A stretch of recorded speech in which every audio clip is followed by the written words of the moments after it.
Welcome to the Real News Network. I'm Sharmini Perez coming to you from Baltimore. Wednesday was Earth Day, but here on the Real News, it's Earth Week. Despite the World Bank's promises to protect the rights of Indigenous people over the years, a new investigative report by International Consortium of Investigative Journalists, including The Guardian and The Huffington Post, has found that since 2004, the World Bank funded projects including dams and power plants that has displaced 3.4 million people from their homes, off their lands, or threatened their livelihood around the globe. That is roughly the population of an entire city, such as Berlin or Cape Town or even Madrid. The 2015 meetings of the World Bank Group and the International Monetary Fund that just ended past weekend concluded with a free concert of Earth Day on the Washington Mall. With us to discuss the recent expose of World Bank development activities and issues around sustainable development is Alnoor Ladha. He's joining us from Cape Town, South Africa.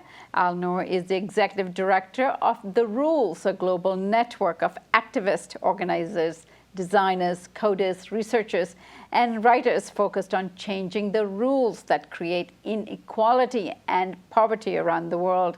He's also a board member of Greenpeace International. Thank you so much for joining us, Alnoor. Thank you for having me, Sharmini. So let's take this up, the recent report that was released by a consortium of journalists. It was a report on the World Bank and its projects and how it's fueling land grabs, displacement of the global poor. Tell us more about the report and what came out of it.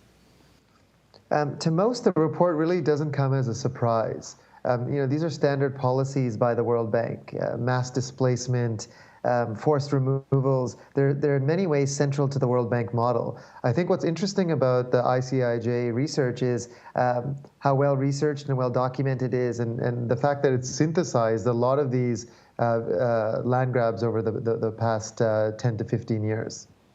So there was also, following this report, an open letter circulated to the World Bank published last week. The signatories included NGOs, including Human Rights Watch, Oxfam, and Africa Law Foundation, and several others. Tell us more about the letter. Yeah, the letter has been put together by over 260 civil society organizations, social movements, indigenous groups, farmer and peasant movements. And it asks three critical questions of the World Bank on the eve of its spring board meetings. One related to the model of farming and development that they're pushing onto the world. Another around their lack of discussion and discourse with civil society. There's a lot of sort of sham engagement where for example, they held a meeting in London where they had 7 days notice, and of course, no Ethiopian farmer group or Indian farmer groups or whatever are going to be able to get there. And the third is really around the sort of type of growth and the type of model that they're pushing on to poor people around the world, which includes GMOs and big agricultural industrial farming projects. Now, although the most atrocious acts of the IMF and the World Bank is that through various development type projects, it builds around the world using the private sector corporations. They use the private sector corporations to secure public lands and exploit them for profit. What is in place to stop them right now? And here I'm looking at the institution itself, because it's been advocating forever that it is conscious of these egregious acts that they're perpetrating throughout the world, and they're trying to correct it within their schemes. So what is in place? Let's look at the institution first to stop this kind of activity. And obviously they're not acting on it according to this report, but what is in place? I think we have to really go back to the sort of mandate of the World Bank. So there's this belief, and even the ICIJ report has this sort of belief embedded in it, which is the World Bank is somehow there to alleviate poverty. And I think we have to look beyond the sort of Orwellian logic behind the bank and look at the difference between what their sort of stated intent is and what their true intent is. These displacements, these are not some externality. These are core to the logic of the bank's model of development, which is the neoliberal model of development. And this has always been the case. If you look at the history of the bank, it's one historical oppression after another.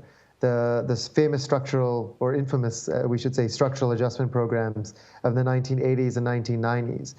For those who don't know what they are, they were essentially a set of policies that strong-armed poor countries into cutting corporate tax, reducing labor standards, reducing environmental standards.